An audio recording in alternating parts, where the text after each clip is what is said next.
Now we are going to start a new chapter of class 10 political science, power sharing. और इस chapter में हम power sharing का actual मतलब पढ़ने वाले हैं. What do we mean by power sharing, और किस तरीके से एक कंट्री को शेप देने में, एक कंट्री को डेवलप करने में हमारी मदद करती है. अगर पावर शेयरिंग ना की जाए तो किस तरीके की प्रॉब्लम अराइज होती हैं, उनको सॉल्व करने के लिए किस तरीके के स्टेप्स हम ले सकते हैं. हम इस पावर शेयरिंग को समझने के लिए हम कंडीशंस को देखते हैं जो कि बेल्जियम में 1950s और 1960s के टाइम पे डेवलप हुई. बेल्जियम एक छोटी सी कंट्री है यूरोप की, जो एरिया कंसिस्ट करती है smaller than the Haryana. India का स्टेट हरियाणा, जो कि अपने आप में एक लार्ज स्टेट हम कंसीडर करते हैं, उस एरिया से भी छोटा एरिया बेल्जियम कंसिस्ट करता है यूरोप की. अगर हम बात करें बेल्जियम की पॉपुलेशन की, इस बेल्जियम की पॉपुलेशन 1 करोड़ है, जो कि देखने में बड़ा अमाउंट हमको देखने के लिए लग रहा है कि वो थी काफ़ी, 1 करोड़ पॉपुलेशन बेल्जियम की देखने के लिए मिल रही है. But it is the half of the population of the Haryana. Haryana की टोटल पॉपुलेशन का आधा हिस्सा केवल बेल्जियम के अंदर प्रेजेंट होता है. भले ही इस बेल्जियम कंट्री की एरिया छोटा हो, बट यहाँ पर हमको एथनिक कॉम्पोजिशन बहुत ही ज़्यादा कॉम्प्लेक्स देखने के लिए मिलती है. What do we mean by ethnic composition? हमने कहा कि बेल्जियम का एरिया भले ही छोटा हो, बट यहाँ पर हमको एथनिक कॉम्पोजिशन एक ही वाइटल अमाउंट पे एक वाइटल रोल प्ले कर रही है बेल्जियम के अंदर. What do we mean by ethnic composition? Now we consider a whole country of our India. अगर हम अपने पूरे इंडिया को कंसीडर करें तो उस इंडिया के अंदर हमको डिफरेंट डिफरेंट ग्रुप्स और कम्युनिटीज देखने के लिए मिलती हैं. गुजराती, बंगाली, मराठी, ये डिफरेंट डिफरेंट जो ग्रुप्स हैं अपने लैंग्वेज, फूड और कल्चर अपना कंसिस्ट करते हैं, but they are living on the same land. This is called ethnic composition. Ethnic composition हमको एक ग्रेट आइडिया देती है to understand the power sharing in the country Belgium. Now we talk about the ethnic composition of the Belgium, कि Belgium में किस तरीके के communities के ग्रुप्स पाए जाते हैं जो कि आपस में एक दूसरे से क्लैश कर रहे हैं on the basis of their language. बात करते हैं, अगर हम एक रफ डायग्राम ड्रॉ करें बेल्जियम का, उस रफ डायग्राम में हम सेंटर पे दिखाते हैं ब्रुसेल्स. क्या दिखाते हैं हम सेंटर पर? ब्रुसेल्स. ऊपर वाला पार्ट होता है फ्लेमिश एंड नीचे वाला पार्ट होता है वेलोनिया. अगर सेंटर पे हम ब्रुसेल्स देखते हैं, which is the capital of the Belgium. Brussels क्या है? ब्रुसेल्स है कैपिटल ऑफ द बेल्जियम, जो कि वाइटल रोल प्ले कर रही है to understand the role of power sharing. क्यों? क्योंकि ब्रुसेल्स से ही वो सारी कंडीशन शुरू होती हैं. ऊपर वाला रीजन हमारे पास फ्लेमिश आ जाता है और नीचे वाला हो जाता है वेलोनिया. वेलोनिया में हमको माइनॉरिटी फ्रेंच स्पीकर्स देखने के लिए मिलते हैं. अगर बात करें फ्लेमिश रीजन की, फ्लेमिश रीजन में हमको डच स्पीकर्स देखने के लिए मिलते हैं, जो कि हमारे बेल्जियम के मेजोरिटी स्पीकर्स थे. हमारा बेल्जियम का मेजोरिटी स्पीकर्स डच स्पीकर्स थे. अगर हम all over the country Belgium की बात करते हैं, मैं बार बार ऑल ओवर द कंट्री क्योंकि बात कर रहा हूँ, क्योंकि all over the country majority minority में डिफरेंस है as compare to the capital of the Belgium. और दिस डिफरेंस कि जो पर्सन मेजोरिटी में है in all over the country it become minority in the capital, इस डिफरेंस की वजह से काफ़ी इश्यूज अराइज हुए इन द कंट्री बेल्जियम. ये इश्यूज क्यों अराइज हुए? क्योंकि हमको देखने के लिए मिला जो speakers all over the country majority consist कर रहे थे, वो कैपिटल में जाके माइनॉरिटी बन जा रहे थे. और जो speakers in all over the country minority बन रहे थे, वो कैपिटल में जाके मेजोरिटी बन जा रहे थे.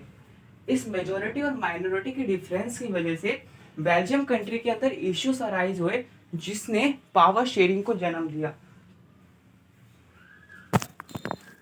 Which one minority in the country it become majority in capital. ऐसा मैं क्यों कह रहा हूँ? क्योंकि हमने देखा कि ऑल ओवर द कंट्री अगर बात करें तो फ्लेमिश रीजन में 50% ऑफ द डच, 50% से भी ऊपर डच स्पीकर्स हमको देखने के लिए मिल रहे हैं. और वहीं वेलोनिया रीजन में 40% से भी कम लोग हमको देखने के मिल रहे हैं फ्रेंच स्पीकर्स. बट अगर हम बात करें कैपिटल की, कैपिटल में ये चीज़ें कम्प्लीटली डिफरेंट हमको देखने के लिए मिलती हैं. Now we talk about the capital.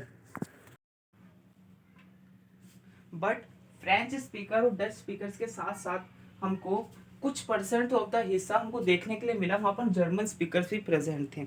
ऐसा क्यों हुआ? क्योंकि बेल्जियम 4 कंट्रीज के साथ अपना बॉर्डर्स को शेयर करता है, जिसमें से जर्मनी भी एक है, जिसकी वजह से बेल्जियम का कुछ परसेंट ऑफ द हिस्सा, लेस देन 1%, वो हमको जर्मन स्पीकर्स के लिए देखने के लिए मिलता है।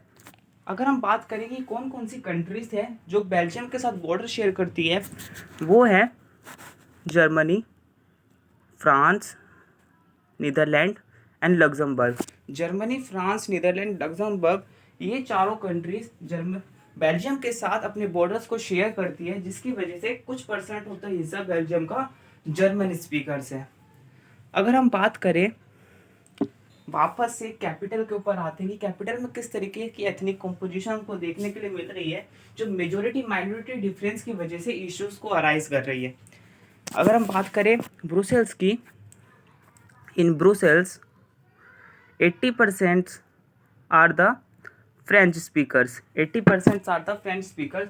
वही फ्रेंच स्पीकर जो पूरी ऑल ओवर द कंट्री हमको माइनॉरिटी देखने के लिए मिल रहे थे, वो कैपिटल्स में आकर 80% ऑफ द हिस्सा कंसिस्ट कर रहे हैं और मेजोरिटी बन जाते हैं। और 20% डच स्पीकर्स हमको प्रेजेंट देखने के लिए मिलते हैं इन द कैपिटल, जो ऑल ओवर द कंट्री हमारा मेजोरिटी कंसिस्ट कर रहे थे। And this difference create a issue during 1950s and 1960s के टाइम पर। नाउ वी टॉक अबाउट कि इस इशू से क्या हमको प्रॉब्लम्स हमको पूरे ऑल ओवर द बेल्जियम को देखने के लिए मिली, और किस तरीके से बेल्जियम के सुपीरियर्स ने क्या स्टेप्स को लिया जिससे इस प्रॉब्लम को सॉल्व किया जा सके और बेटर वे में अकोमोडेट किया जा सके। अगर हम वापस से बेल्जियम के इतने कॉम्पोजिशन के ऊपर आते हैं, तो बेल्जियम के अंदर जो फ्रेंच स्पीकर्स थे जो कैपिटल में मेजोरिटी कंसिस्ट कर रहे थे, वो कंपैरेटिवली रिच थे then the Dutch speakers. And Dutch speakers को ऑल ओवर द कंट्री जो इकोनॉमिक डेवलपमेंट थी वो काफ़ी बाद में मिली as compare to the French speakers. और इसी इश्यूज़ की वजह से दोनों के बीच में राइवलरी हुई और इश्यूज अराइज हुए, जिसने पावर शेयरिंग को जन्म दिया। हमने काफ़ी चीज़ें समझ ली बेल्जियम के बारे में, but there is a one question कि what do we mean by the sharing of the power, कि पावर शेयरिंग का एक्चुअल मतलब होता क्या है। अब हम बात करते हैं कि पावर शेयरिंग का हमें क्या, किस तरीके का मीनिंग हमें समझना चाहिए कि हम बेटर वे में पावर शेयरिंग को समझ पाए। अगर मैं बात करूं power sharing, what do we mean by power sharing? Power means, sharing means if we are dividing something, if we are dividing something तो इट बिकम वीक। अगर हम किसी भी चीज़ को आपस में डिवाइड करते हैं, बांटते हैं, तो वो चीज़ हमको वीक देखने के लिए मिलती है। तो क्या पावर को शेयर करने में इन ऑल ओवर द कंट्री क्या पावर भी कमज़ोर हो जाती है? अगर हम all over the country India की बात करें, तो यहाँ पर हमको चीफ मिनिस्टर, प्राइम मिनिस्टर और मिनिस्टर्स देखने के लिए मिलते हैं। हमको मिनिस्टर्स देखने के लिए मिलते हैं। तो क्या पावर शेयरिंग करने की वजह से, पावर को डिवाइड करने की वजह से क्या पावर वीक हो जाती है?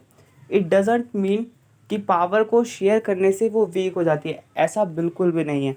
अगर हम एक एग्जांपल को कंसिस्ट करें कि अगर हमारे पास एक कंप्लीटली एक पिज़्ज़ा है, अगर उसको बिना स्लाइस में काटे, उसको बिना शेयर करे, बिना डिवाइड किए किसी एक पर्सन को खिलाया जाए, तो वो हमको एज अ सुपीरियर एक्ट करेगा, एक सुपीरियर मेजॉरिटी में हमको देखने के लिए मिलेगा। बट अगर हम उसी पिज़्ज़ा को स्लाइसेस में डिवाइड करें और हर एक स्लाइस को आपस डिफरेंट डिफरेंट फ्रेंड्स में बांटें, तो यहाँ पर सबको अपना अपना एक पार्ट मिलेगा, चीज़ें डिवाइड होंगी और कोई भी हमको सुपीरियर देखने के लिए नहीं मिलेगा।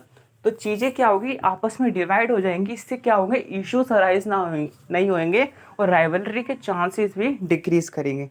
Means if we are sharing the power, so therefore no one is superior in the country. Therefore we need power sharing in our country, in any one of the country, क्योंकि वो Belgium में power को equally share किया जाता, ना majority minority का